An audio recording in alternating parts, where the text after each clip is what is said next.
مسئلہ کسی بھی قسم کا ہو، پریشانی کسی بھی قسم کی ہو، آپ بس یہ چھوٹا سا وظیفہ کر لیں، انشاءاللہ آپ کی تمام پریشانیاں اور مشکلات ختم ہو جائیں گی۔ بسم اللہ الرحمن الرحیم۔ السلام علیکم ورحمۃ اللہ وبرکاتہ۔ ناظرین، آج کی اس ویڈیو میں آپ کو مختصر سا وظیفہ بتاؤں گا۔ انشاءاللہ اگر آپ یہ وظیفہ اپنے پورے صدقے دل سے اور اللہ تعالیٰ کی ذات پہ یقین رکھتے ہوئے کر لیتے ہیں تو آپ کی تمام پریشانیاں اور مشکلات دور ہو جائیں گی۔ جمعہ کے دن، جمعہ سے پہلے آپ نے یہ وظیفہ کرنا ہے۔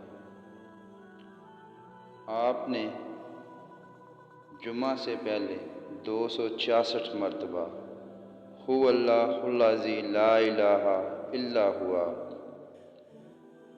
پڑھنا ہے۔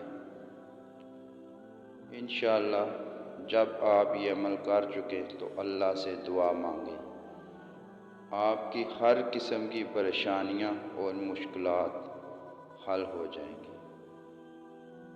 اللہ حافظ۔ السلام علیکم۔